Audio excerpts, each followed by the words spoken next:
Bueno, vamos a empezar nuestra sesión del día de hoy. La semana pasada estábamos viendo las servidumbres, que forman parte de una serie de derechos que en Roma se llamaban los iura in re aliena, derechos reales sobre la cosa ajena. Si me permiten, vamos a hacer rápido un recuento de lo que es lo que hemos visto y cuáles son nuestros derechos reales. El derecho real por excelencia es la propiedad y la posesión. Sin embargo, existe la posibilidad de que alguien tenga un derecho real sobre una cosa ajena. Y ese derecho real pues tiene las características, valga la redundancia, de los derechos reales, que es pues tener derecho a la posesión, a que sea oponible a terceros, a perseguirlo, pelearlo en juicio. Y vimos algunos de ellos, los que los romanos pues prácticamente inventaron, ¿verdad? Con su gran creatividad jurídica como parte de los bienes. La posesión y la propiedad, pues son dos de los principales derechos reales. De ahí vimos cómo se adquiere la propiedad mediante formas originarias, como son la apropiación de animales, tesoros, el derecho de accesión, dominio de aguas y copropiedad. Y luego el título quinto, bueno, estamos viendo el índice del Código Civil Federal, pero como ven, pues es la misma disposición que el Código Civil de la Ciudad de México y de los códigos de los estados. Casi son iguales, solo algunas pequeñas cosas llegan a cambiar. Pero los derechos, las figuras son exactamente igual, porque es derecho sustantivo y de fondo. Los derechos reales sobre la cosa ajena quiere decir que hay un propietario, por eso se llama iura in re aliena, derechos reales. Sin embargo, hay otra persona que tiene el derecho de usar y disfrutar de ese bien ajeno. Y el propietario originario, llamado nudo propietario, pues tiene la obligación de respetar. Y vimos como ejemplo el usufructo, que pues puede surgir por voluntad de las partes mediante un contrato, puede surgir por testamento, y que tiene una utilidad precisamente de que el usufructuario puede usar y disponer de los frutos, mas no es el dueño de la cosa, porque la cosa pertenece a un propietario originario llamado nudo propietario. Así se le llama el propietario originario. Vimos los derechos que emanaban del usufructuario, las obligaciones que tiene, las formas en las que se extingue esta forma de derecho real. Y también vimos dos especies del usufructo, que es un usufructo limitado, que son el uso y la habitación, para después pasar a otro iura in re aliena llamado las servidumbres. Las servidumbres también es un derecho real. Quien tiene una servidumbre, pues tiene derecho de perseguir en juicio mediante la acción confesoria, así se llama desde el derecho romano. La acción que sirve para hacer valer una servidumbre. Pues cuando es necesaria, cuando no muchas personas tienen servidumbres voluntarias y pues nunca ha habido problema, ya están establecidas, pero luego pasa que cuando empiezan los problemas porque alguna de las partes no quiere respetar la servidumbre de paso o la servidumbre de acueducto, o a lo mejor ese predio no tiene una servidumbre, entonces habrá que ejercitar una acción confesoria. Desde luego esto es una carga para el predio llamado sirviente. El predio sirviente es el que va a prestar pues una parte de su derecho real para que se imponga esta servidumbre a favor del predio dominante. Claro que le implica una pérdida, un menoscabo. Y por eso también el dueño del predio sirviente se puede oponer. La manera en la que se opone es a través de la acción llamada negatoria. Desde Roma se llamaba acción negatoria. Porque a nosotros nos puede contratar a alguien que quiera que se imponga, se respete, se reabra una servidumbre, pero también nos puede contratar a alguien que tenga el interés contrario, porque pues le va a afectar. Y entonces yo tendría que pelear el por qué no es válido, lógico, que se imponga en ese predio la servidumbre, porque a lo mejor hay otro predio que está más cercano, porque hay veces que hay varios predios que pueden ser los predios sirvientes, y entonces la ley establece que será el que menos afecte. A lo mejor la salida hacia la calle está más cerca por otro predio. A lo mejor la persona que está demandando esa servidumbre en realidad no la necesita porque tiene otro predio por donde puede entrar. En fin, muchas cosas que nos llevarían a pelear el no establecimiento de la servidumbre. Sin embargo, una vez que es establecida por un juez, pues ya es un gravamen. Un gravamen es algo, una carga impuesta, pues no sobre las personas. Nosotros vimos que hay derechos personales y derechos reales. Los derechos personales, pues son los contratos, son las obligaciones. Y los derechos reales es el poder que se ejercita sobre una cosa para obtener el provecho que ésta puede producir. Entonces, un gravamen real es algo, una carga impuesta a un inmueble. De tal manera que si el inmueble se vende, se transmite, pues la carga va, digamos que con ese inmueble porque es inherente a él. Y este gravamen pues está impuesto a favor de otro inmueble que se beneficia de esta servidumbre. Ya vimos lo que es el predio dominante, el predio sirviente, lo que es una servidumbre continua, discontinua, aparente, no aparente. Si hay alguna duda respecto de eso, pues ya saben que pueden activar su micrófono sin problema. Y ustedes pues ya debieron de haber leído este tema. Eso es lo que yo siempre les pido, ¿verdad? Que lean lo que vamos viendo para que cuando haya dudas, con mucho gusto la podamos resolver. Ojalá que algún día uno de ustedes diga, oiga, fíjese que leí, no entendía esto, pero creo que hasta ahorita no ha pasado. No sé si porque está muy clara la clase o porque no leen. Espero que sea la primera opción la correcta. Bueno, vimos también que la servidumbre legal es la que se establece por medio de la ley, teniendo en cuenta la situación de los predios, y esta figura tiene como fundamento la utilidad pública. ¿Por qué? Porque, bueno, pues los predios necesitan, para ser útiles, pues a veces necesitan por dónde pasar. Pues su agua, su drenaje, sus cables, las personas mismas para ingresar a ese inmueble. Y así tenemos, como vimos algunos ejemplos, como la servidumbre legal de desagüe. Y aquí establecen varias reglas que ustedes deberán de leer, por una vez en su vida, leerlas. No es necesario que se las aprendan de memoria, pero más o menos que sepan las reglas, porque cuando uno va leyendo, el derecho nos va enseñando a razonar de manera lógica. A mí nunca me ha caído un asunto de una servidumbre de acueducto, pero sí me ha caído una de paso, ¿no? Una servidumbre de paso, creo que por acá por Xochimilco, ¿verdad? Donde una persona cerró un paso donde pues entraban varios vecinos y tuvimos que demandar la apertura, porque pues pusieron un muro y una puerta y un candado y no dejaban pasar a los integrantes de ese predio, de ese barrio, porque en Xochimilco se llaman barrios. La servidumbre legal de acueducto, que está definida en el artículo 1078 y que establece que pues cualquier persona tiene derecho de pasar sus aguas, tanto de utilidad como de desecho, pues por algún fondo o predio intermedio. Y establecen aquí las reglas pues, para que se meta el agua y el drenaje. En la ciudad básicamente no vemos esto porque no llega por, casi todos los predios dan hacia la calle, pero sí llegan a existir casos donde no hay muy buena planeación, algunas colonias que no están muy bien planeadas y que requieren de ese tipo de acciones judiciales y que pues es un abogado el que demanda el establecimiento, limitación, terminación de una servidumbre. Por ejemplo, la servidumbre de paso, el artículo 1090 establece que, pues también cuando hay una servidumbre de paso, pues el paso puede ser para las personas, también pueden pasar animales, materiales, incluso pues si voy a meter por ahí mi coche, ¿verdad? Pues, y cabe, pues también eso se debe de permitir precisamente, ¿no?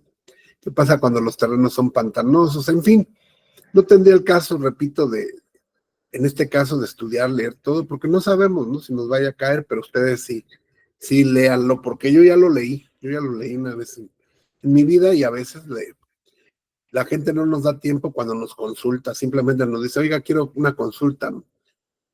Y llegamos y nos dicen, pues se trata de esto y del otro, entonces tenemos que tener una idea.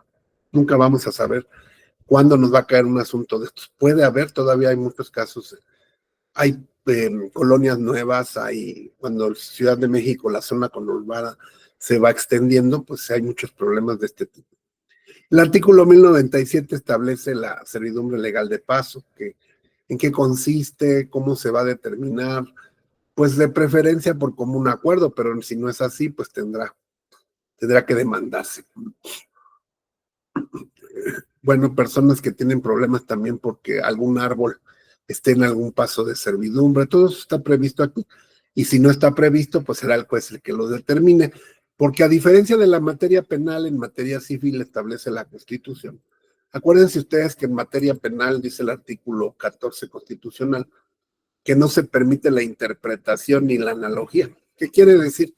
Que si no hay un delito, un tipo penal exactamente aplicable a una conducta, no se puede inventar. Ese es el principio de estricto derecho. Simplemente cuando la conducta delictiva no encuadra exactamente en un tipo penal, pues tendremos que no hay delito. El famoso nullum crimen sine ley de Roma, que viene de Roma. No hay delito sin ley. Esto es el artículo 14 de la Constitución. Pero estamos hablando de materia penal. Ahorita nosotros en materia civil, el artículo 14 establece en materia civil lo contrario. En materia civil, cuando no exista una norma aplicable, dice el artículo 14, último párrafo, en los juicios del orden civil, entendiendo como materia civil la familiar, la civil, la mercantil, toda aquella que no es penal, porque la fracción tercera del artículo 14 habla de la materia penal, refiriéndose al orden criminal. Ahí sí está prohibido imponer por simple analogía y mayoría de razón pena alguna que no esté decretada por una ley exactamente el delito que se trata. Esto es lo que estudiamos cuando vimos derecho penal y que se llama tipicidad. Si la conducta no encuadra exactamente en el tipo penal, no hay delito. Y vimos que los tipos penales tienen elementos objetivos, subjetivos y normativos. Cuando falta alguno de estos, pues no hay delito. Sin embargo, en materia civil, que es la que estamos estudiando, los jueces no pueden dejar de resolver un asunto bajo el argumento de que no hay una ley aplicable. ¿Por qué? Porque el artículo 14 de la Constitución, último párrafo, precisamente les dice que deberán dictar una sentencia conforme a la letra. ¿Qué quiere decir a la letra? Si hay ley, pues se aplicará la ley. Si no hay ley, se interpretará la ley. Y a falta de interpretación se fundarán los principios generales del derecho. De tal manera que si, por ejemplo, surgiera una situación, porque ustedes seguramente podrán imaginar que no puede haber en el Código Civil, ningún código sería lo suficientemente grande para prever todas las situaciones que podrían darse, todos los conflictos. Hay cosas que no están previstas en la ley, pero tratándose de materia civil y familiar, los jueces tienen que resolver. Y para eso estudiamos nosotros, para poder interpretar y poder aplicar los principios generales del derecho, la interpretación, la jurisprudencia, la doctrina, la letra de la ley. Por eso, repito, es necesario que ustedes lean, ¿no? Lean todo esto por una vez, aunque sea, porque todo lo que está aquí es lógica. Y cuando ustedes van leyendo esto, independientemente de que no les pueda servir o sí les pueda servir, su mente va desarrollando la lógica jurídica. Miren, por ejemplo, vamos a leer uno al azar.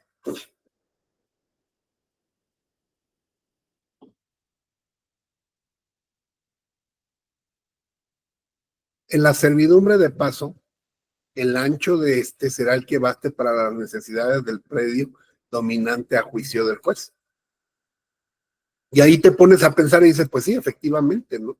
¿De qué ancho va a ser esa servidumbre? Porque yo no nada más voy a entrar, yo voy a tener que pasar mis muebles, a lo mejor quiero meter un coche para guardarlo ahí en mi terreno. Y obviamente yo quisiera 10 metros de ancho, pero tampoco voy a poder afectar tanto al otro predio, pero tampoco quiero que me perjudique a mí. Entonces tendré que hacer una propuesta lógica pero sobre todo justificar bajo el principio de razón suficiente. ¿Qué es la razón suficiente? Pues es un razonamiento lógico que tenemos los seres humanos para actuar de cual o cual manera. Ustedes aquí están porque tienen una razón suficiente. Yo no la sé, pero puedo imaginar, la verdad, quieren aprender, quieren recordar, que, en fin, es bonito aprender, ¿verdad? Esa es una razón suficiente para que en vez de estar ahorita descansando, durmiendo o trabajando, pues se den unos segundos para estar aquí con nosotros aprendiendo. Esa es una razón. Entonces, la razón del ancho que le voy a pedir yo para poder pasar a mi inmueble tendrá que estar fundada y motivada y tendré que explicarle al juez para qué necesito 2 metros o 3. Si hablamos de un coche, pues le diría el ancho de un coche, pues es como de 2 metros, ¿no? Entonces, pues necesitaría porque quiero meter mi coche, ¿no? Si no voy a meter un coche, nada más es para que pasen las personas, pues no puedo, sería excesivo pedir 3 metros de ancho. Obviamente el otro se va a defender y la va a querer menos, que sea menos ancho, ¿verdad? Y entonces tendría que acreditar cuáles son las necesidades, ¿no? Del predio dominante. Y eso se necesitan testigos peritos para influir en el ámbito del juez y que el juez pueda decidir si la da de 1 metro, 2 metros, 3, que se deciden. Y así, artículo por artículo, tiene una razón de ser y nos va enseñando. Por ejemplo, dice el artículo 1094, habla de la servidumbre de acueducto. Si son varios los que se aprovechan de ese acueducto, pues desde luego dice aquí, recae sobre todos los gastos para su aprovechamiento. Si a lo mejor nos estamos aprovechando de un pozo, y ese pozo le da agua a varios predios, y se rompe la tubería por la cual nos alimenta ese pozo, pues lo lógico es que aunque se haya roto en el terreno de uno de ellos, pues todos tienen que cooperar para arreglar esa tubería, porque todos están aprovechando y entonces de manera proporcional ellos también tendrán que cooperar para reparar esa tubería o ese paso de acueducto. Todo el que se aproveche de un acueducto, propio o ajeno, deberá conservar puentes, canales, acueductos y demás obras necesarias para que no se perjudique el derecho del otro. Entonces yo no puedo agarrar y cortar el agua, romper el acueducto y decir, pues ahora nada más aquí yo, ¿no? Mis chicharrones truenan.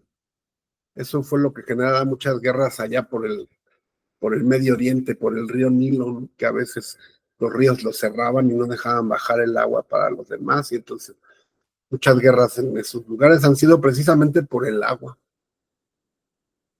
En fin, entonces va mi petición, por favor, para que pues cuando vayan en el camión, o ahorita ya con las tecnologías ya hasta puedes bajar tu código civil y con una aplicación que te lo vayan leyendo y tú vas escuchando en el camión, en la noche, hasta te sirve para que te quedes dormido.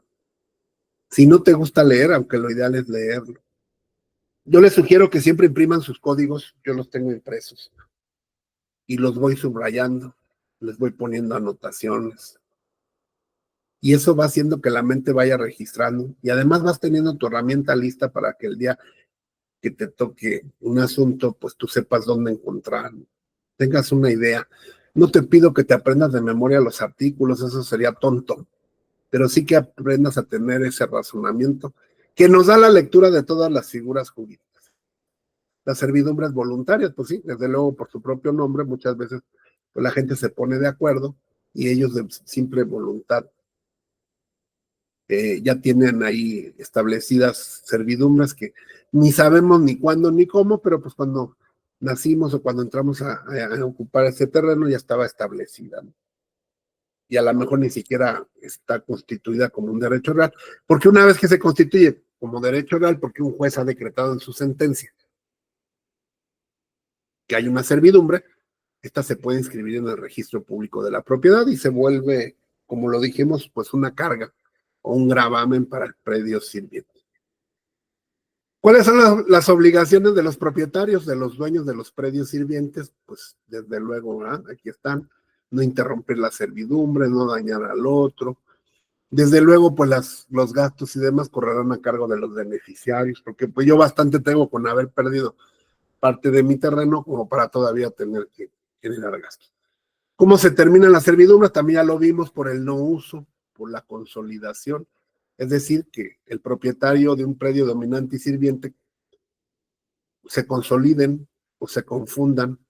¿Por qué? Porque el dueño del predio sirviente pues compra al dominante o viceversa y entonces se vuelven un solo propietario y pues ya no tiene caso, porque son dueños del inmueble y entonces pues aunque la servidumbre continúe, pues ahí no hay necesidad de que esté operando, digamos, legalmente, ¿no? En la práctica seguirá seguramente operando, pero el mismo dueño de uno y otro predio, pues ya no sería una carga, ¿no? Sino simplemente sería una consecuencia de que el dueño de los dos inmuebles, pues es el mismo. Por no usar la servidumbre, ahí se me ocurre que ahí nos pueden consultar a alguien y decir, oiga, fíjese que yo compré un terreno y había una servidumbre, pero resulta que el vecino ya lleva 10 años que no la utiliza, entonces yo quiero cancelarla. Y entonces sería una acción negatoria, que la encontramos en el Código Nacional de Procedimientos Civiles, en los primeros artículos donde vienen los nombres de las acciones. Repito, esa acción confesoria y negatoria viene desde el derecho romano. También pueden llegar a un acuerdo para cancelar voluntariamente esa servidumbre a través de una indemnización, porque aquí prevalece lo que se llama el principio de la voluntad, la autonomía de la voluntad, mientras no se afecte el orden público, pues los inmuebles son particulares y las personas pueden hacer lo que quieran y pactar lo que quieran respecto a sus inmuebles, incluso en un convenio, en un contrato privado, que ustedes como abogados pueden realizar, pues ahí se puede celebrar. Dice el artículo 1131, ¿eh? Por medio de convenio puede librarse de una servidumbre o también la puede constituir. También hay que ver que cuando se traten de bienes ejidales o comunales, eso de la cuestión del ejido, pues habría que estudiar un poquito, pero simplemente les comento que un ejido, por consecuencia histórica de la Revolución Mexicana, se constituyeron ciertos predios que no podían ser reducidos a propiedad particular ni vendidos ordinariamente, como ocurre con una propiedad común y corriente. ¿Por qué?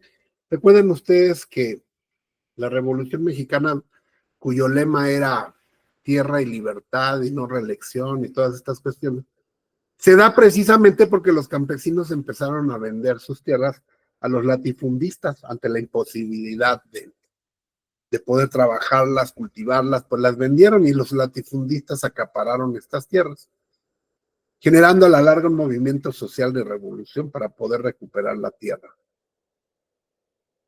Y entonces a partir de este movimiento de 1917 se inventó una figura llamada el ejido, donde la tierra es asignada a los campesinos, pero no como una propiedad común y corriente de la que puedan deshacerse o vender, sino una especie de usufructo agrario, y eso se llamó el ejido. Entonces, cuando uno va a vender o a comprar un inmueble que se encuentre en algún lugar que es de índole rural, hay que tener cuidado de que no se vaya a tratar de un ejido, porque el ejido, aunque se puede vender y comprar, son otros los trámites distintos a una simple compra-venta. Se necesita autorización del grupo ejidal. A partir de la época del periodo de gobierno de Salinas de Gortari, se idearon ciertos mecanismos para poder reducir el ejido a propiedad particular, pero sí requiere de procesos especiales. Y autorizaciones que de no darse, no hay transmisión. Entonces, si una persona vende un ejido y el que lo compra no tiene cuidado de revisar bajo qué requisitos y si se puede hacer o no se puede hacer esa venta, pues el que compre va a salir perjudicado porque en realidad no va a ser el dueño, ni lo va a poder utilizar. A lo mejor para los fines que lo requiriesen. Lo mismo ocurre con las áreas naturales protegidas. Por ejemplo, digo, ustedes saben que en algunos lugares como donde está la pirámide de Palenque pertenecen a particulares esos terrenos.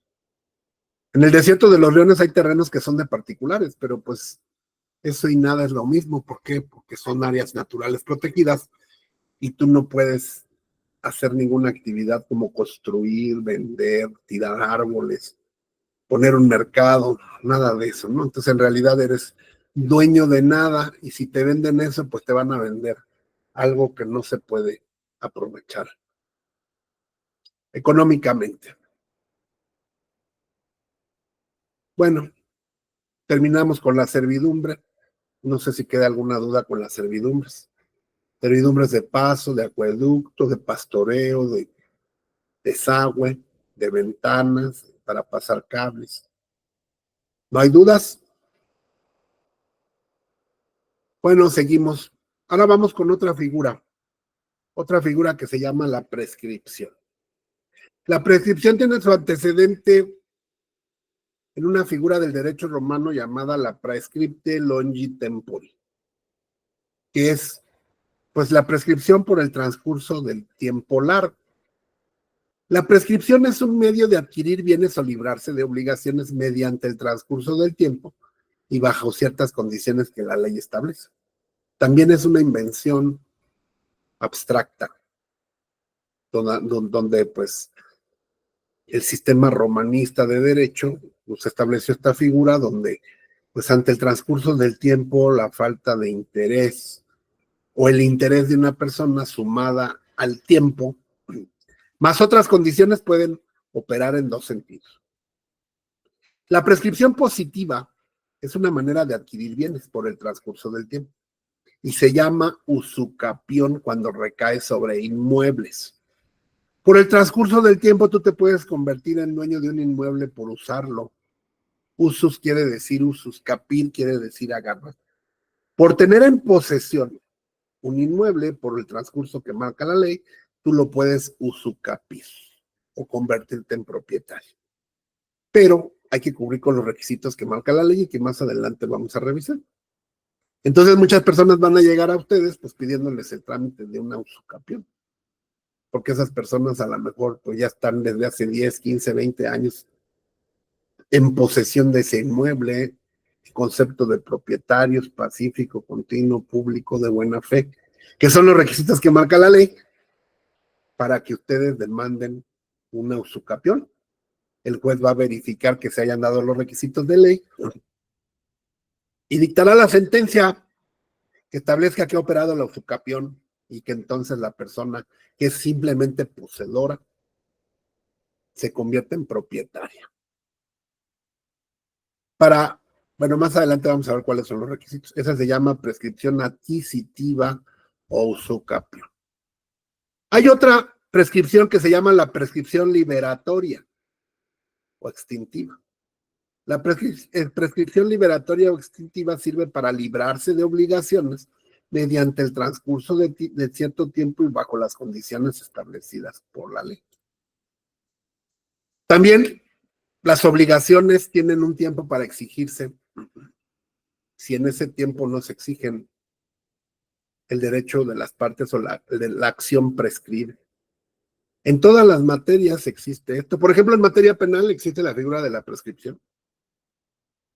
Después de cometido un delito, si la autoridad no detiene al responsable en un término medio aritmético, que resulta de sumar la mínima y la máxima de la pena. Vamos a suponer que se trata de un robo cuya pena va de los 2 a los 6 años. Sumamos 2 más 6 son 8, entre 2, 4. Si en 4 años no detienen a la persona o no la ubican o no la localizan al que cometió ese robo, el delito prescribe. Y si a la persona la detienen al quinto año, pues puede alegar la prescripción. Es decir, ya se extinguió la acción penal. ¿En qué materias opera la liberatoria? En todas. En materia administrativa, que implica el pago de impuestos. Yo no soy especialista en derecho fiscal, pero creo que todos más o menos sabemos que un crédito fiscal o un impuesto te obliga durante 5 años. O sea, Hacienda te puede cobrar impuestos atrasados.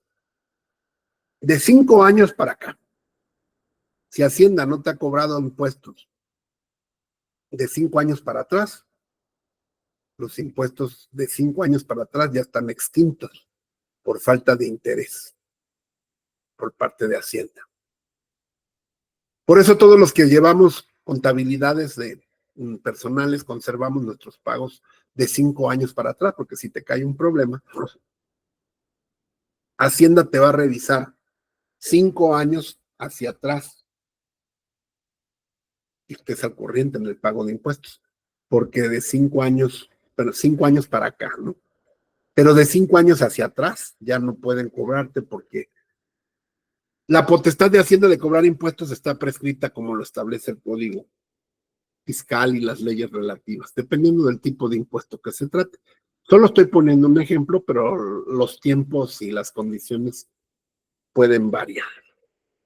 Para cobrar una deuda, para exigir el cumplimiento de un contrato, para demandar un despido injustificado en materia laboral. Tenemos un tiempo, ¿no? Porque si no, la acción prescribe. Entonces ustedes tendrán que verificar en las leyes respectivas cuáles son los tiempos para la prescripción de la acción. No me estoy refiriendo a la preclusión. La preclusión es otra cosa. La preclusión es la pérdida de un derecho que no se ejercitó en tiempo, en un juicio. Por ejemplo, si yo no contesto la demanda civil en 9 días o la familiar en 15 días, mi derecho precluye.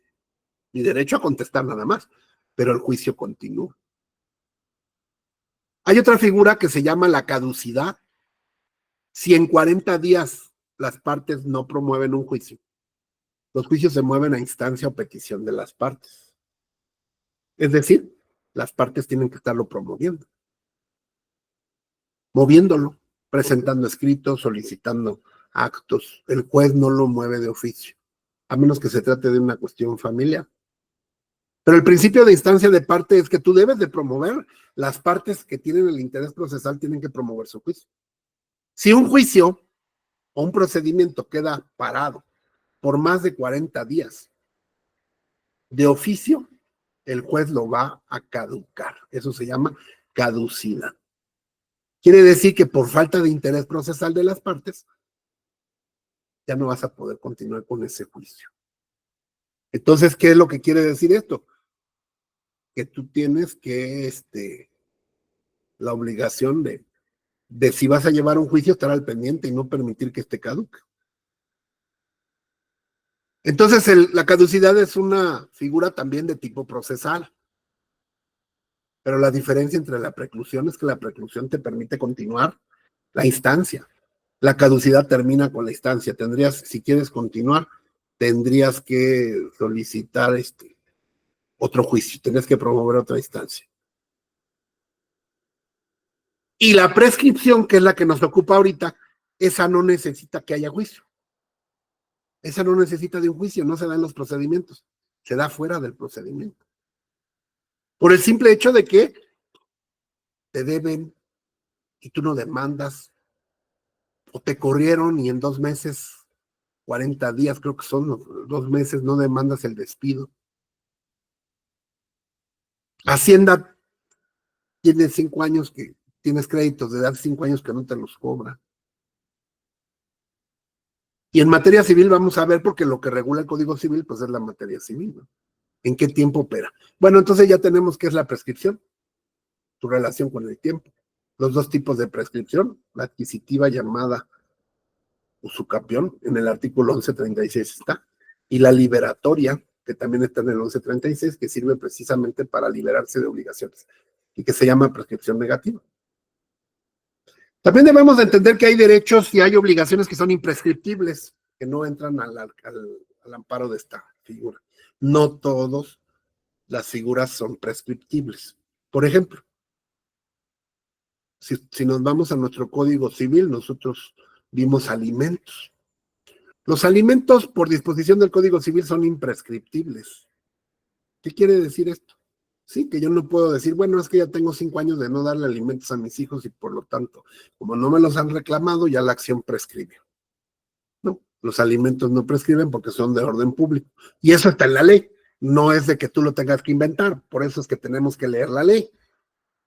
Los alimentos son imprescriptibles. No te puedes liberar de ellos por el transcurso del tiempo, sino simplemente que la persona haya llegado a la mayoría de edad, o haya muerto, o haya dejado de necesitarlos. Porque incluso cuando las personas llegan ahora a la mayoría de edad, te pueden demandar las pensiones caídas o atrasadas. Pero también para eso tienes un tiempo que marca la ley para demandar pensiones atrasadas. Pero cuando está en curso la necesidad de una persona, niño, niña o adolescente, el derecho de alimentos es imprescriptible porque así lo marca la ley.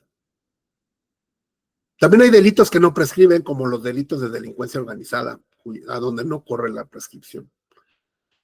Delitos sexuales en contra de menores y demás, establece la ley que ahí no corre la prescripción. Tendríamos que ver caso por caso. Ya cuando en específico nos cae un asunto, tenemos que estudiar si en esos casos opera la prescripción y en cuánto tiempo.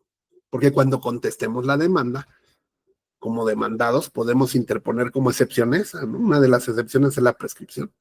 Decirle al que me está demandando, tu derecho ya prescribió, tenías tanto tiempo para hacerlo valer y no lo hiciste, entonces por lo tanto ya está prescrito. Puede ocurrir que a la gente se le prescriben los pagarés, los cheques, los contratos. Pero también debemos de saber que hay cosas que no son prescriptibles. Por lo que hace a la liberatoria, pues es un ejemplo los alimentos. Por lo que hace a la prescripción adquisitiva, pues por ejemplo las cosas que no están en el comercio. Yo no puedo decir, bueno, es que ya llevo un año durmiendo aquí en el parque, pues ya soy dueño de esta banca, ¿no? Ya la adquirí por usucapión. No, porque los bienes públicos o del gobierno, pues no son sujetos de usucapión o de prescripción positiva, dice el artículo 1137. ¿Quiénes pueden adquirir por prescripción positiva o usucapión? Pues todos los que son capaces por adquirir por cualquier otro título. También los niños, los menores, pueden hacerlo por medio de sus legítimos representantes. La prescripción negativa aprovecha a todos sin necesidad de una declaratoria, simplemente por el transcurso del tiempo, porque ya vimos que se da fuera del proceso. También se puede renunciar a la prescripción cuando se abandona un derecho. Si yo tengo un inmueble y ya lo vengo poseyendo por más de 5 años y pues lo transmito, lo abandono, pues pierdo la posesión. Y entonces se interrumpe. Aquí hay ejemplos, por ejemplo, si varias personas son poseedoras de un bien en copropiedad, pues ¿cómo se contaría la prescripción? Bueno, los bienes de la Federación, del Distrito Federal, estados y municipios, pues no se consideran, son de orden público y por lo tanto no son prescriptibles o reductibles a propiedad particular. Bueno, la prescripción es una figura de interés público, no se puede renunciar en un contrato a la prescripción porque opera de ipso iure. ¿Qué quiere decir ipso iure? De pleno derecho. No, es una figura instituida por el orden público precisamente para presionar a las personas a que hagan valer sus derechos en tiempo y forma. El capítulo segundo, a partir del artículo 1151, nos habla de la usucapión o prescripción positiva. No nada más es aplicable a inmuebles, pero casi siempre yo los asuntos que he llevado en mi vida se refiere a adquirir la posesión de inmuebles, ¿no? Porque pues en realidad cuando tú tienes un mueble, pues lo tienes y ya, ¿no? Es muy difícil que alguien que lo quiera quitar. A veces lo vendes, no me refiero a un coche, me refiero a unos, valga la redundancia, muebles, ¿no? Una sala, un comedor, dinero, simplemente por la naturaleza del bien. Si tú tienes dinero, pues te deshaces de él, lo escondes, te lo gastas, ¿no? No necesitas promover un usucapión para ocultarlo. Lo que más se estila o lo que más van a encontrar ustedes en su práctica es personas que soliciten un trámite de usucapión porque tienen un inmueble, la gente compra los inmuebles como se les ocurre. Le dicen al vecino, oiga, vecino, le vendo mi casa, ¿sí? ¿Cuánto quieres tanto? Ahí está, firmamos un papel, si bien nos va, y nunca lo hacemos ante notario porque cuesta muy caro, hay que pagar impuestos. Y decimos luego, ¿no? Y después ya la gente quiere regularizar, y es cuando nos buscan a nosotros, porque ya sienten que se van a morir o ya quieren que el terreno aparezca en el registro público a su nombre. Y entonces nos vienen a ver y nos dicen, oiga, le compré al dueño, bueno, mi vecino le compré, pero pues él se fue para otro estado, ya no sé ni si viva o no, tiene 10 años, 15, 20 que le compré, solo hicimos este papel, pero ya no sé ni dónde está, qué hacemos, ¿no? Y ahí tenemos dos vías, podemos demandar el cumplimiento de un contrato o podemos demandar la usucapión. Ustedes tendrán que decidir valorando la situación qué es lo más conveniente. Pero para poder adquirir mediante la posesión, no pierdan de vista que la usucapión es un derecho de posesión que por el transcurso del tiempo la vamos a convertir en propiedad. Tienen que tener muy presente, y si no, pregúntenme otra vez cuál es la diferencia entre la posesión y la propiedad. No son lo mismo. Hay personas que son poseedoras, pero no son propietarias, ¿no? Y hay propietarios que sí tienen su posesión, y hay poseedores que no tienen la propiedad, y así, ¿no? Entonces son dos cosas distintas. La usucapión o prescripción positiva del Código Civil precisamente habla de alguien que siendo poseedor quiere convertirse en propietario, y la figura idónea es la prescripción positiva llamada usucapión. En Roma se llamaba usucapio, ¿verdad? Por el uso te conviertes en propietario. Dice el artículo 1151 que para que te conviertas en propietario de un inmueble por usucapión tienes que hacerlo precisamente en concepto de propietario. ¿Qué quiere decir en concepto de propietario? El concepto de dueño o propietario quiere decir que tú fundadamente en tu mente tengas y objetivamente puedas demostrar que el título con el cual estás poseyendo es de dueño. Que tú sabes, que en tu mente, que en tu voluntad, y que estás respaldado y que ese terreno lo adquiriste en posesión, pero también considerándote como dueño. ¿Y eso con qué lo voy a acreditar? ¿O con qué lo podría desacreditar? ¿Quiénes no tienen el concepto de propietario? Y aquí vamos a batir un mito, vamos a batir un mito que existe, ¿no? Mucha gente que dice, yo tengo 20 años rentando una casa, ¿no? Me puedo convertir en dueño. Soy usufructuario, tengo 10 años, 20 de usufructuario, me puedo convertir en dueño. Soy comodatario, pues, estas figuras de las que yo estoy hablando, usufructuario, arrendatario, comodatario. El comodato más adelante lo vamos a ver, es un arrendamiento gratuito, préstamo gratuito, no hay renta. Es un arrendamiento pero sin renta. Tú metes a una persona gratuitamente a habitar una casa, pero todas estas posesiones que derivan de un contrato se llaman posesiones derivadas, porque derivan de un propietario que te está cediendo su posesión nada más no su propiedad. Entonces, un inquilino, un usufructuario, un comodatario o cualquier persona que tenga una posesión derivada no se puede convertir en propietario por usucapión. Para que la usucapión opere, la propiedad, la posesión debe ser originaria, no derivada. Originaria quiere decir en concepto de dueño. Por eso es importante que si tú tienes un terreno, no lo tengas vacío, porque se puede meter cualquier persona ahí y decir, yo lo compré, y hasta te inventan un contrato ahí. Sin embargo, si tú metes a alguien incluso gratuitamente, le haces firmar un contrato de comodato, un contrato de arrendamiento, y esa persona nunca va a poder promover usucapio.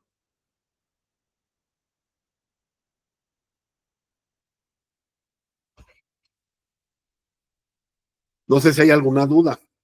¿Qué quiere decir? Que hay dos tipos de posesión, la posesión originaria y la posesión derivada. Si yo soy dueño de una cosa, tengo una posesión originaria y sí la puedo transmitir, tanto la propiedad como la posesión. Pero si yo soy inquilino, ese inmueble lo tengo en posesión, pero mi posesión no es originaria, es derivada. Y entonces, para efectos de usucapir, no voy a poder. Esa es una gran ventaja que nos alienta siempre a recomendarle a los clientes a que hagan un contrato con la gente que está ahí, que no tengan el terreno vacío, la casa vacía. Porque si se meten y te lo invaden, es un relajo para promover la reivindicación.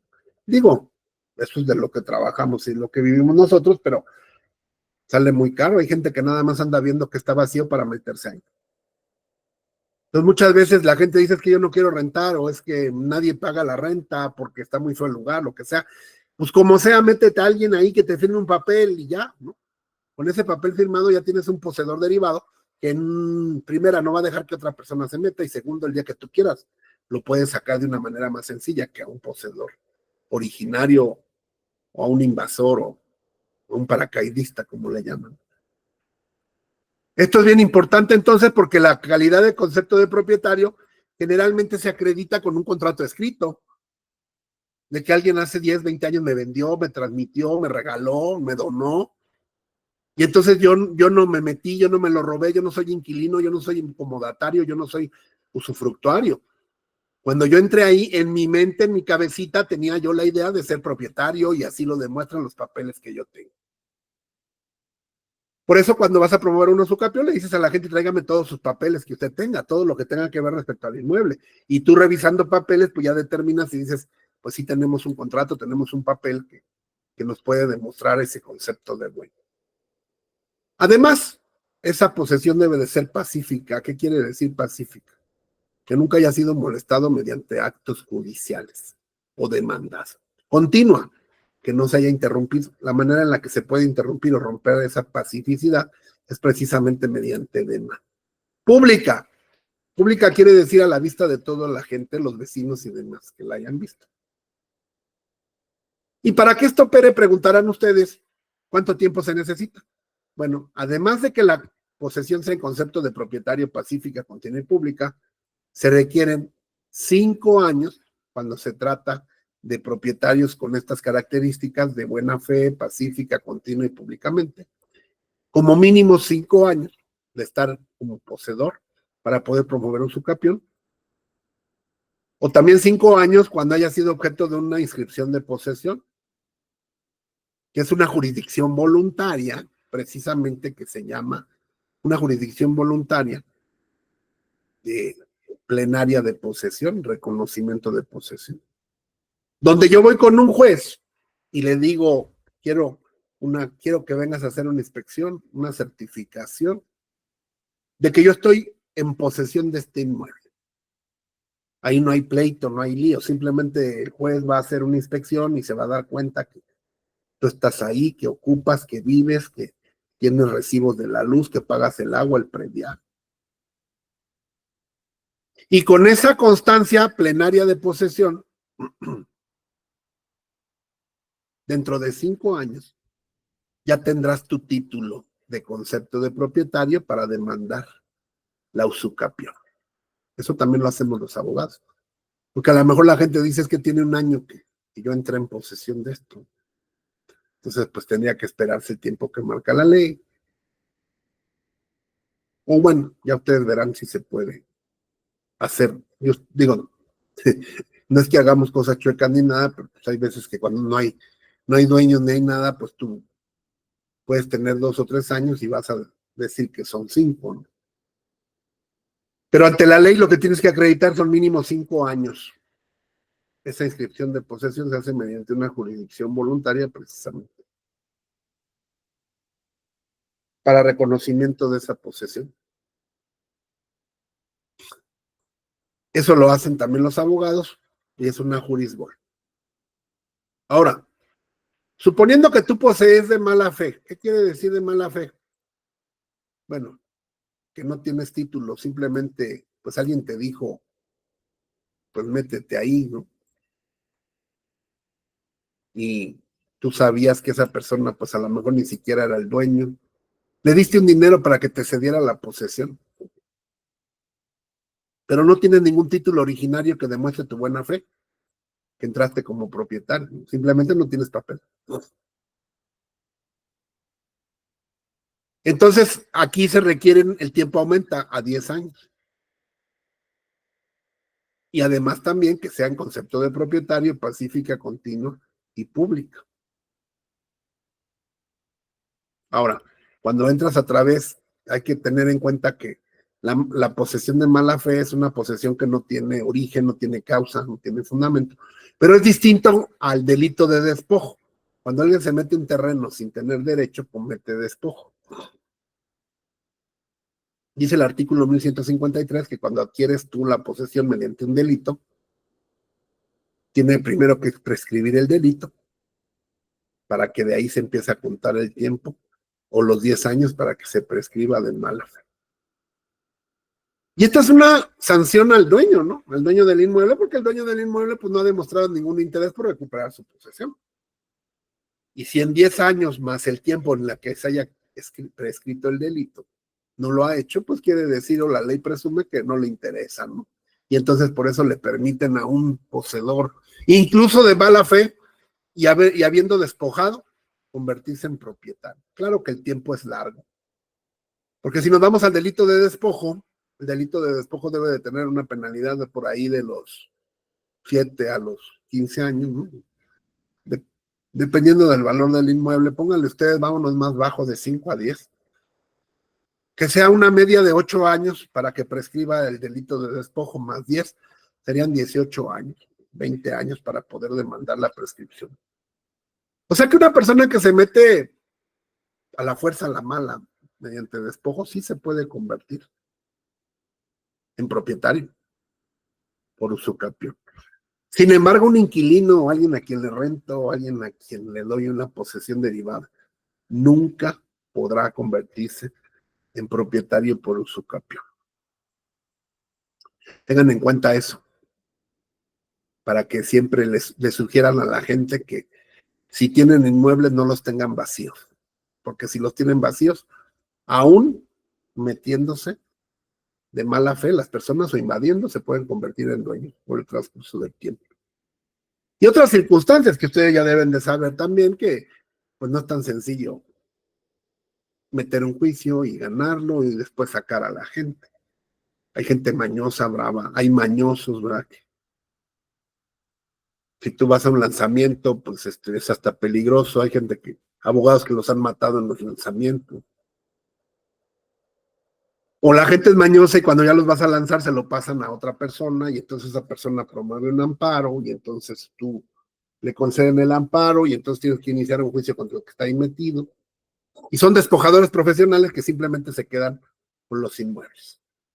Claro que tú cuando seas contratado pues vas a pelear la reivindicatoria y todo, pero pues tú ya no eres responsable de todas estas cosas que puedan ocurrir. Pero cuando la gente te consulta antes de estar en este problema,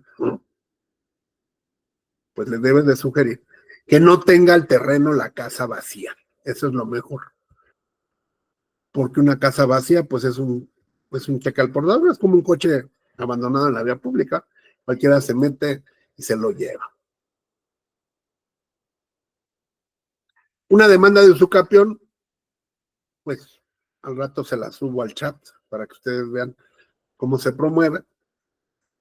En esa demanda se tendrá que acreditar pues, los elementos que marca la ley. Tendrás que acreditar documentos para acreditar que lo hiciste en concepto de propietario, para acreditar el tiempo, la pacificidad y la publicidad vas a presentar testigos. Y documentos como pago de agua, teléfono, predial, luz. Ya llevo 5 años, aquí tengo los recibos de hace 10, 15 años, 5. Y además voy a presentar vecinos que digan, sí, pues el señor aquí siempre lo hemos conocido como dueño. Y nosotros lo hemos visto. La posesión ha sido pacífica.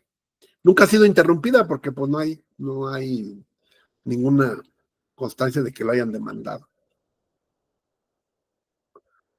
Estos son, digamos que de los asuntos más comunes que les pueden caer las usucapiones. Sobre todo en el Estado de México, eso es muy común. Ya en la ciudad, pues, en las colonias de los alrededores puede darse. En el centro ya no mucho. Dado el valor de los inmuebles y todo, pues se compra y se vende de manera legal, un poquito más controlada. Pero en lo que es las orillas de la ciudad, todavía hay muchos inmuebles que pues están irregulares. Incluso llegando al grado de pues que ustedes tengan que valorar, no me acuerdo si por aquí, no voy a balconear a mi alumna, ¿verdad? Pero aquí tengo una alumna que está llevando un asunto, que por cierto, a ver, déjame ver si está, si no, para no quemarla. Este, creo, no sé si estoy bien o mal, pero me pidió el consejo, ¿no? Y no sé si era una sucesión, porque alguien se muere y no hay quien pelee, ¿no? O hay un vecino que se murió y pues, yo lo cuidaba y no tiene familiares. Yo me quedé ahí con la casa. No es el ejemplo, ¿no? Pero más o menos algo así era, para que vean que yo no me meto mucho en lo que no me importa porque son cuestiones confidenciales, ¿no? Pero hay una compañera aquí que acaba de ganar un asunto. Porque dices tú, bueno, ¿qué hacemos? Nos vamos al sucesorio. No, pues si me voy al sucesorio, pues van a buscar a los herederos y yo soy vecino, no voy a ser heredero. Nunca voy a adquirir así porque ese es un bien vacante y acuérdense que los bienes vacantes el gobierno los recoge. Entonces, perdón que le diga, pero a veces hacemos esto, ¿no? Cuando no hay problema, cuando no hay pleito, o sea, a lo mejor la persona antes de morir me firmó una compraventa, ¿no? O yo hago la compraventa. O le digo al juez, pues, le compré, ¿no? Le compré de manera oral hace 10 años. Y voy a regularizarlo, aunque no, en realidad no sea mío. Y me brinco el sucesorio demandando un usucapión. O me brinco un usucapión demandando un otorgamiento y firma de escritura. Es decir, la persona me vendió y no me firmó la escritura y le demando el otorgamiento y firma, que fue creo que lo que hicimos aquí con una compañera. Por cierto, le pedí copia del expediente para tenerlo aquí cuando ustedes necesiten, porque pues me pidió algunos consejos para. Y creo que dentro de eso le dije, no te lo lleves por sucesión, es mucho lío. Haz una otorgamiento y firma y nos brincamos la usucapión. La usucapión es un poquito más larga, más compleja. El otorgamiento y firma es que yo le compré a una persona una casa, firmamos un contrato privado, pero ese contrato privado le falta la forma. La forma es ir ante notario a hacer esa compraventa. Y la persona que me vendió ya no quiere otorgarme la escritura, ya no quiere ir a firmar ante notario, entonces le demando como prestación que me firme la escritura. Y esa persona nunca va a comparecer porque ya ni existe. Entonces el juez va a condenar al otorgamiento y firma del escritor. Y como no firma el que me vendió, porque no aparece, el notario tira la escritura, así se dice, tira la escritura, la hace, se la regresa al juez y el juez la firma en rebeldía del vendedor y me convierto en propietario. Pero eso es como cuando uno es doctor. Cuando eres doctor, tienes que ver si a una persona le vas a recetar aspirina o penicilina. No es lo mismo. Tenemos que ver asunto por asunto. Porque si en este caso hay herederos que están peleando y cosas así, pues no puede hacer este tipo de movimientos porque implicaría un fraude, ¿no? Metería en problemas a la persona y yo mismo como abogado me metería en problemas. Entonces, pero si no hay nadie y lo que quiero es rapidez, pues ahí se puede hacer maravillas, ¿no? O a lo mejor puede ser que sí haya herederos. Hay herederos, pero digan, es que no nos queremos ir al sucesorio. Me ha tocado, son 2 herederos, 2 hermanos. Y dicen, ¿sabe qué? No nos queremos ir al sucesorio porque, pues por X razón, ¿no? Queremos ya vender rápido. No, pues ellos se quedaron con los papeles, con todo, tienen todo. Hasta las identificaciones de sus papás muertos. Pues hacemos un contrato de compraventa, ¿no? Donde los papás les vendieron a ellos. Y entonces demandamos otorgamiento y firma de escritura y se acabó el problema. Pero tú sabes que no va a brincar nada, porque no hay nadie que vaya a pelear eso, no estás haciendo nada chueco, pues. Pero si por el contrario estás dejando fuera a otro heredero, o hay personas con derechos, o hay una bronca ahí, pues entonces no vas a hacer eso, porque entonces se va a descubrir tu movimiento, ¿no? Por eso siempre yo he dicho que cuando la gente está de acuerdo, se ponen de acuerdo, pues se pueden hacer maravillas.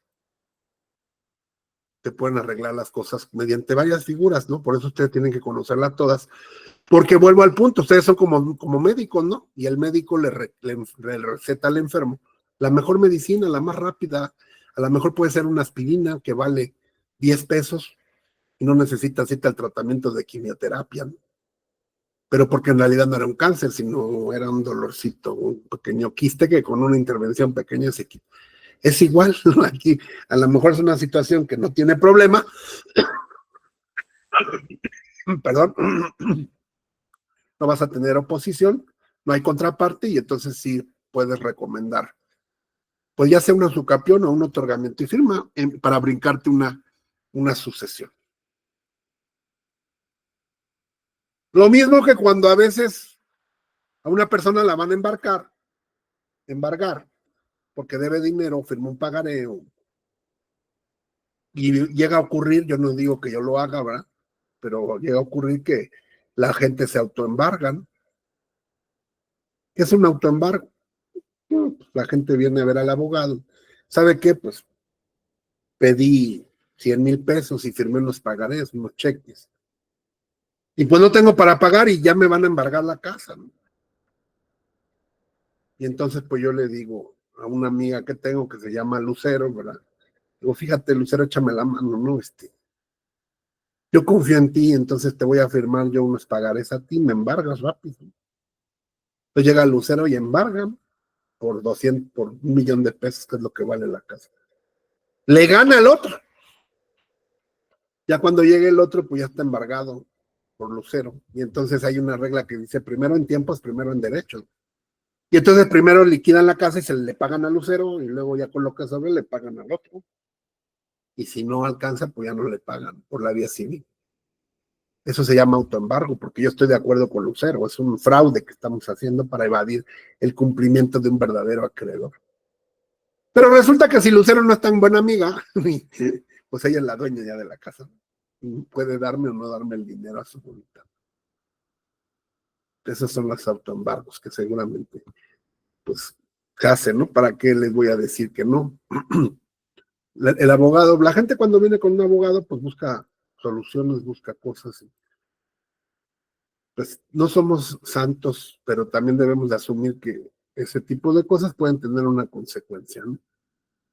Cuando hagan eso, pues ya tendrán que tener la formación necesaria para saber qué riesgos se corren y qué riesgos no.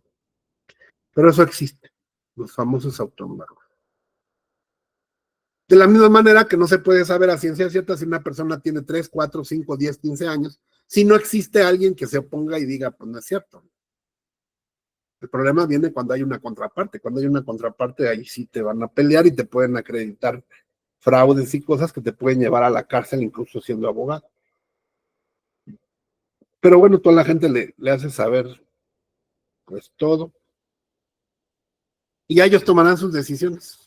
Lo que sí ves, pues trata tú de no participar directamente en cosas que tú no recomiendes y que no sean muy legales para que después no te vayan a embarrar, porque acuérdense que las personas que cometen delitos no nada más son responsables los imputados directos, sino también los que planean, los que incitan, los que le recomiendan a otros.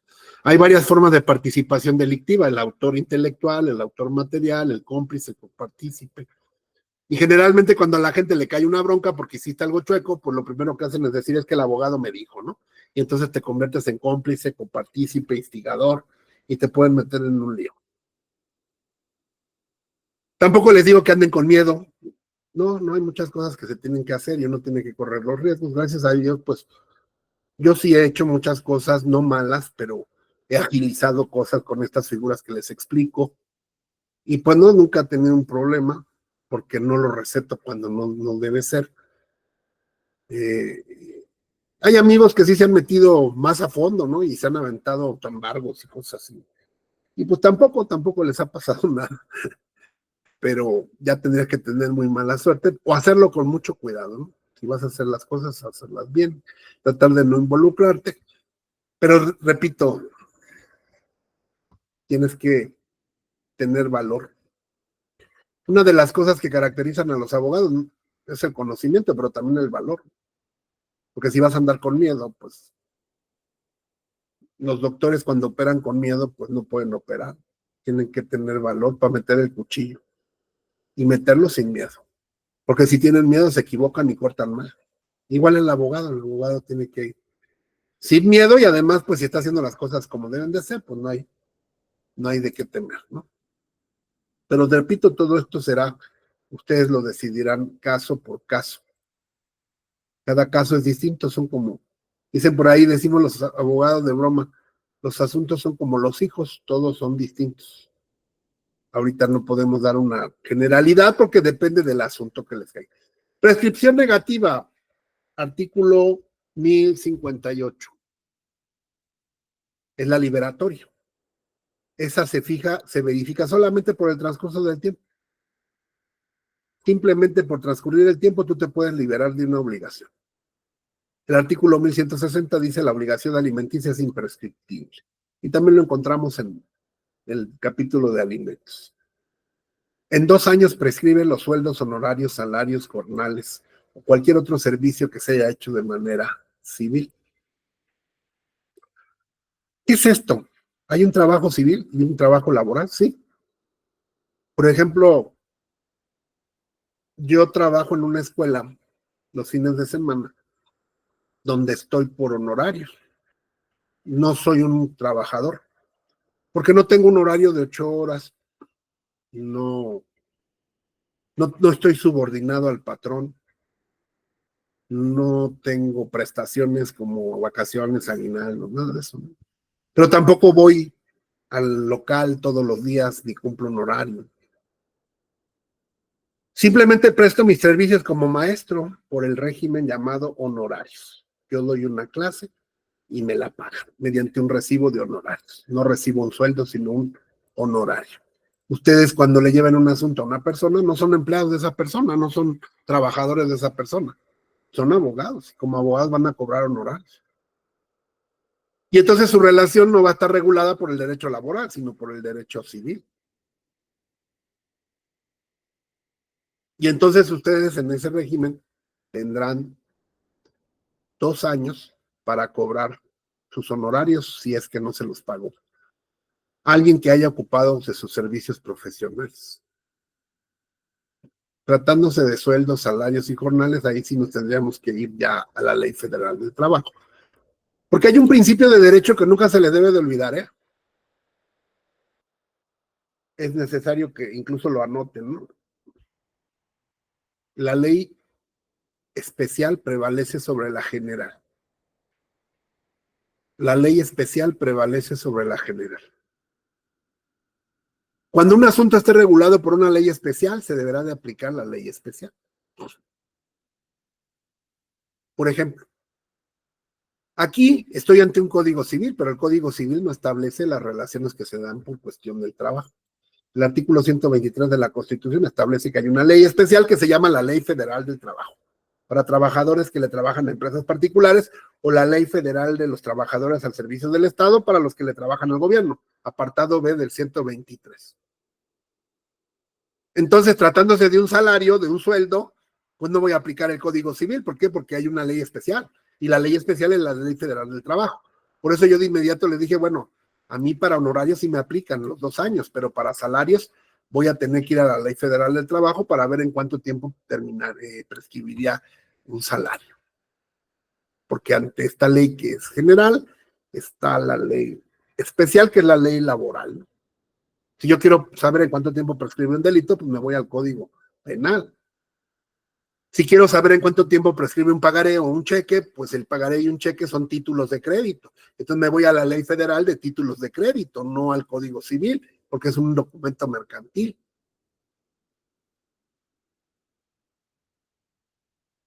Entonces, nunca se les olvide este principio general del derecho.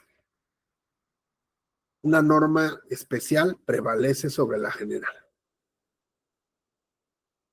Por ejemplo, en un delito, ¿no?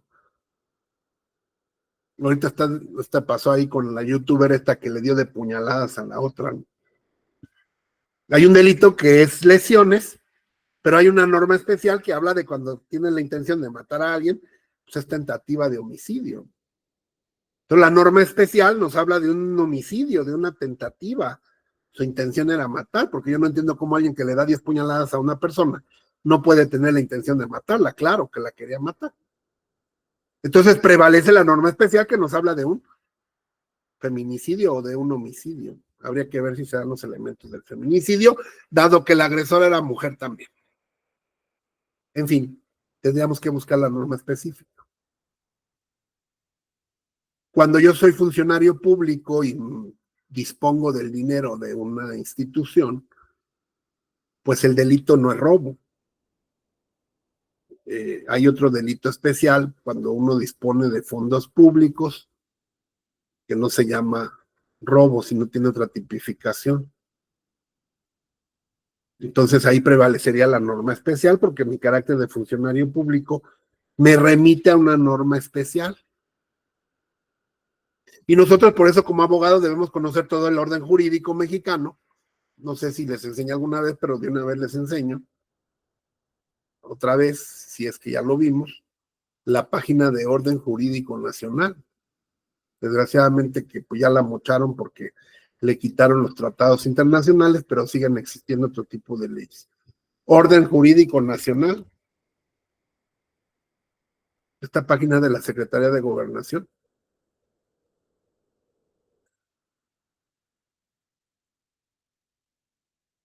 Y aquí vamos a encontrar todas las leyes federales y estatales.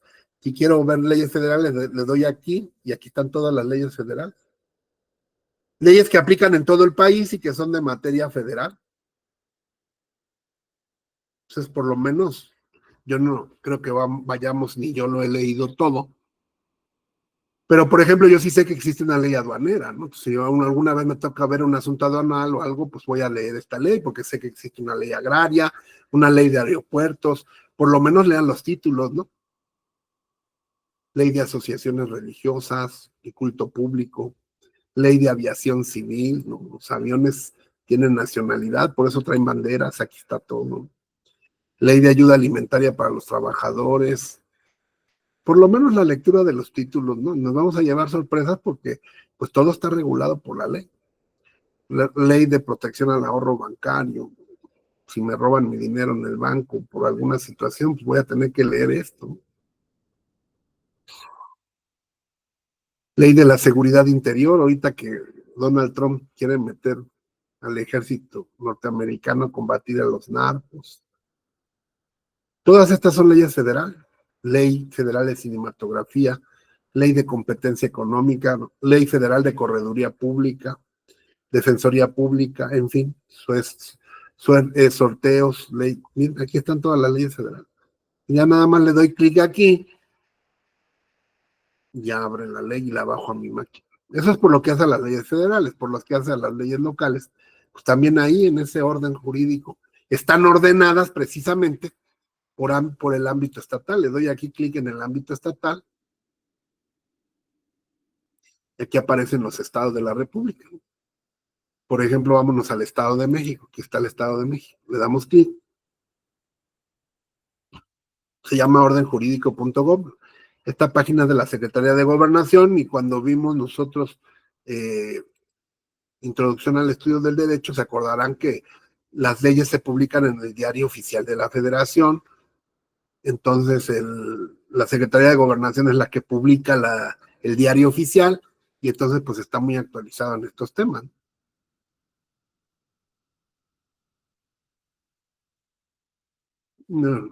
Aquí le damos clic en el estado que se trate y bueno, ya nos va llevando, ahorita está un poco lento. Y ahí nos va a decir qué leyes hay en cada entidad federativa, ¿no? Por si nos toca llevar un asunto en alguna entidad. Y precisamente se llama orden jurídico porque las leyes están ordenadas. Porque yo como abogado, aunque no me sé las leyes de memoria, debo saber que existe un orden jurídico y dónde buscar, dónde investigar. Alguien que no conoce derecho, pues no sabe distinguir el ámbito federal, del ámbito local, de la materia mercantil, civil, penal, de la materia familiar, de la materia. Entonces yo luego ubico el problema y sé a qué ley me voy a ir. Los comerciantes, para cobrar el precio de objetos vendidos a personas que no fueran revendedoras, prescriben en 2 años. Los dueños de los hoteles, cuya importe del hospedaje no se haya pagado, prescriben 2 años. La responsabilidad civil por injurias de palabra o escritas. La responsabilidad que nace por el daño de animales, responsabilidad que se le impone al dueño de los animales por alguna lesión o algo que te hayan causado, prescriben 2 años. Responsabilidad civil proveniente de actos ilícitos que no constituyan delitos. Hay actos ilícitos que no constituyen delitos. Los delitos son aquellos que están contemplados en el Código Penal, ya sea federal o local. Pero hay otros ilícitos que no son delictivos, pero sí son violatorios de ley. Por ejemplo, si nos vamos a la ley de cultura cívica de la Ciudad de México, pues encontramos muchos actos que son faltas administrativas: tirar basura en la calle, orinarse en la vía pública, drogarse, tomar alcohol, causar escándalo. Todos esos son actos ilícitos. Y claro que pueden producir una responsabilidad civil, pero no llegan al grado de delito. La persona afectada por una responsabilidad civil de este tipo tendrá 2 años para cobrar. ¿Desde cuándo se cuenta la prescripción? Desde el día que se verificaron los actos que se van a reclamar. Pensiones, alquileres y rentas, 5 años para su prescripción. Si yo voy a llevar un asunto de arrendamiento y el dueño de la casa me dice que me debe 10 años de renta, pues yo le voy a tener que decir, solo podemos cobrar 5, porque las otras 5 ya están prescritas. 5 años para dar cuentas. Acuérdense que los tutores, los curadores, los administradores tienen la obligación de rendir cuentas, y esta obligación prescribe en 5 años. ¿Cómo se suspende la prescripción positiva y negativa? Bueno, dice aquí que, por ejemplo, contra personas que se encuentran en situación de incapacidad porque están con alguna disfunción o diversidad psicológica, pues no corre la prescripción hasta que estén representados por alguna persona de apoyos extraordinarios. Mientras esto no ocurra, la prescripción corre contra cualquier persona, menos los que se encuentren, repito, incapacitados, que pueden ser los menores de edad o las personas que no gozan de su cabal juicio.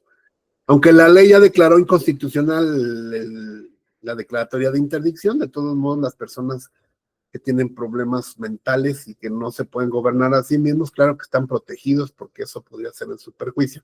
Y ahí sí podría hacerse valer la interrupción o suspensión de la prescripción hasta que no haya alguien que represente a ese que antes se llamaba incapaz. Así les decían antes, incapaces, porque no tenían capacidad.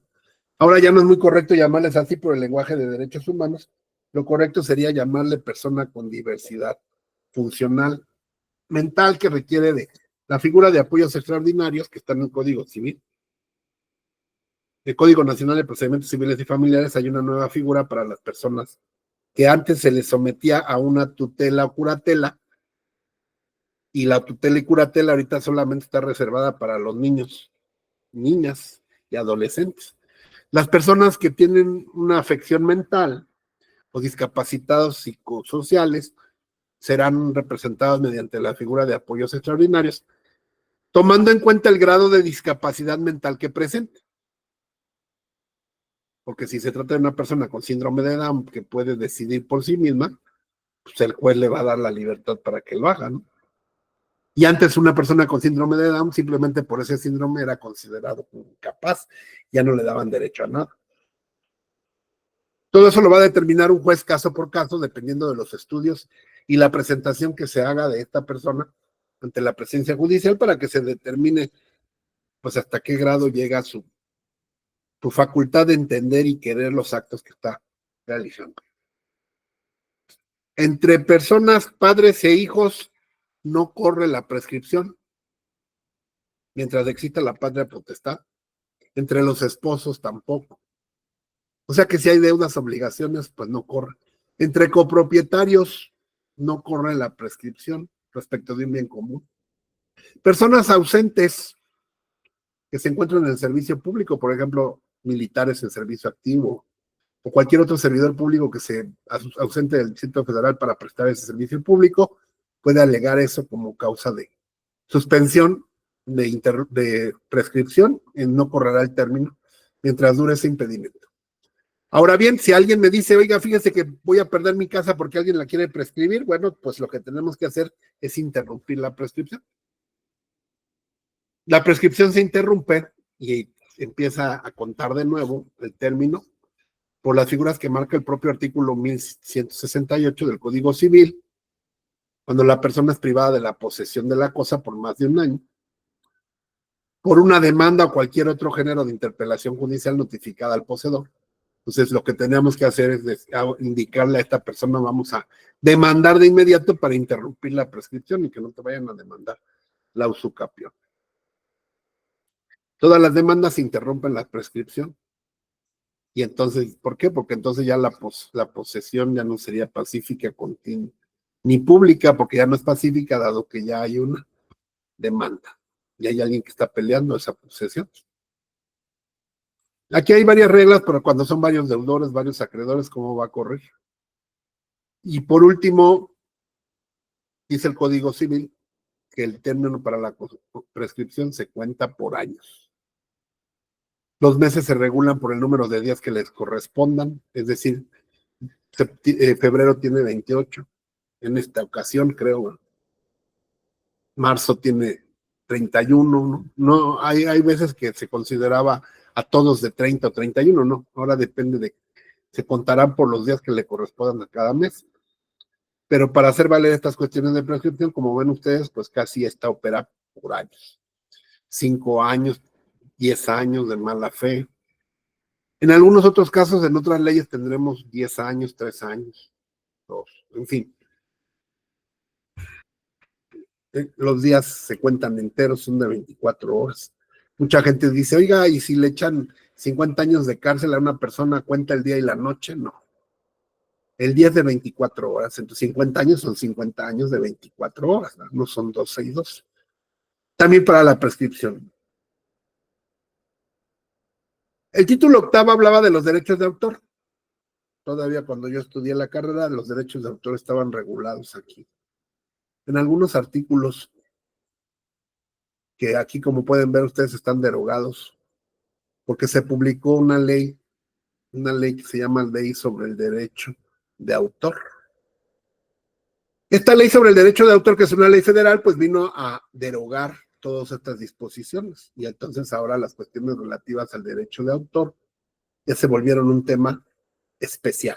Y entonces ya no están reguladas por una ley general como es el Código Civil, sino que tenemos que ir a la ley especial que se llama Ley Federal sobre el Derecho de Autor.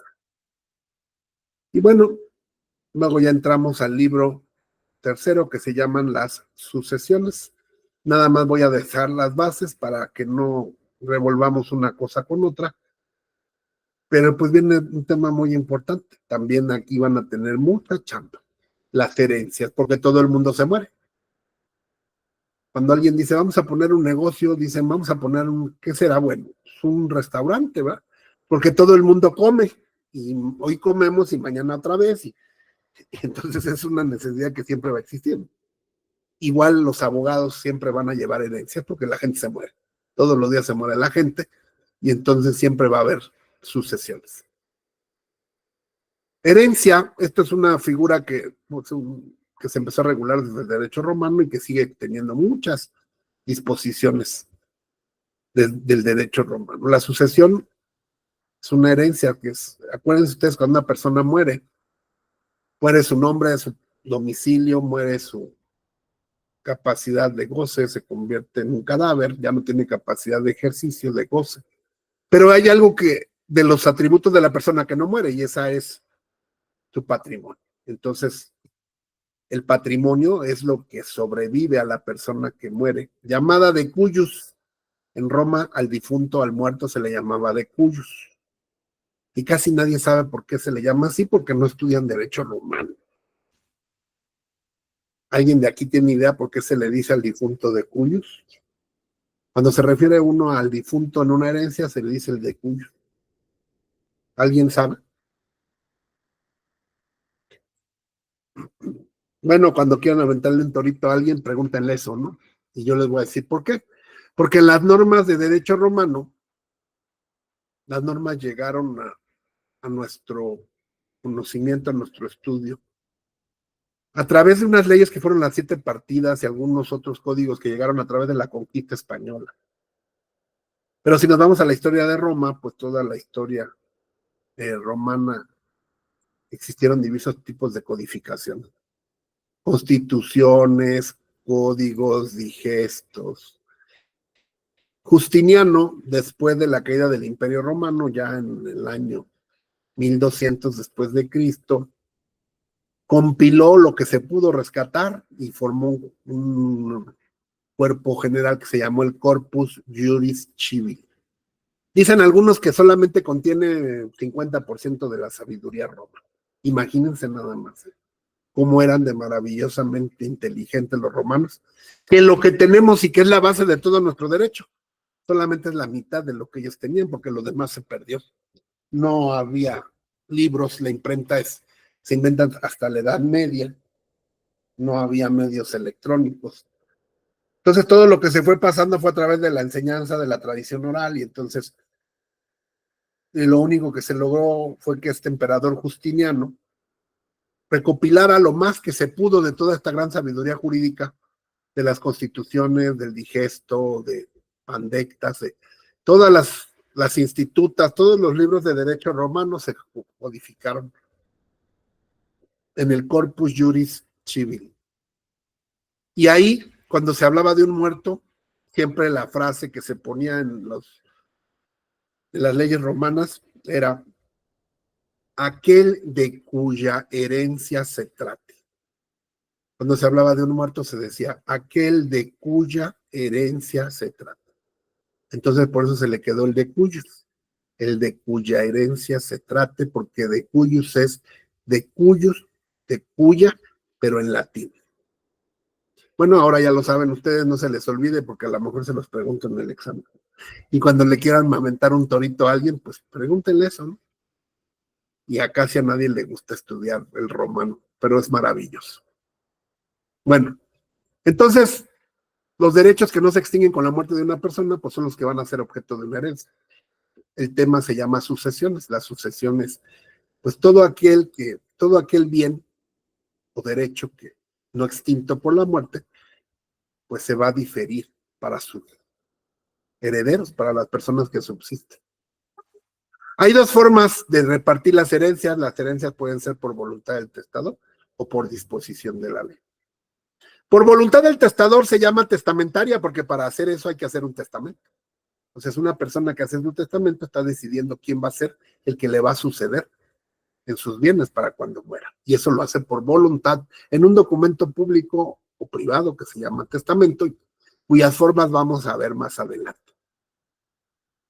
Cuando una persona muere sin testamento, cuando no dispuso legalmente de sus bienes, porque los documentos privados o cosas que no se hicieron con las formalidades de un testamento, no son testamentos. El testamento es inexistente porque es un documento formal, necesita hacerse con las solemnidades que marca la ley, siendo el testamento más común y más seguro el público abierto, que se hace ante notario.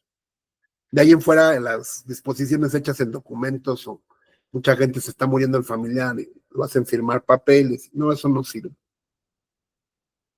Esos no son testamentos. Cuando una persona muere sin testamento, entonces sus bienes se van a diferir o a repartir como lo dispone la ley, y esto se llama la sucesión legítima. Entonces tenemos dos tipos de sucesiones: la sucesión testamentaria cuando hay testamento y la sucesión legítima cuando no hay testamento.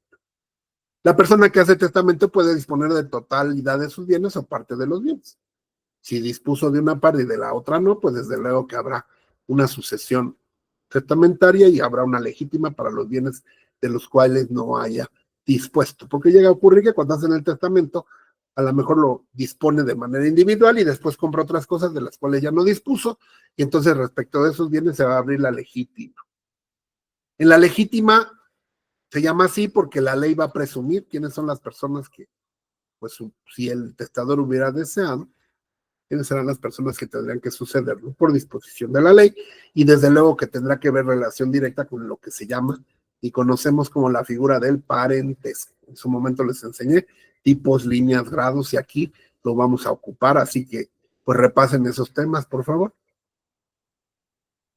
La herencia se puede dividir a título universal o a título particular. A título universal es cuando dispone de todo el caudal de bienes y derechos que tiene una persona. Cuando una persona muere, pues deja una masa hereditaria, así se llama. Y la masa hereditaria viene formada por activo y por pasivo. Es decir, por deudas y por derechos. Dinero, bienes, alhajas, pero también pueden venir deudas. Puede adeudar salarios, adeudar rentas. Todo eso es carga. Es una carga y se tiene que pagar porque la herencia viene con activo y con pasivo. Hay herederos a título universal y herederos a título particular que se llaman legatarios. Los legatarios son personas que reciben algún objeto particular.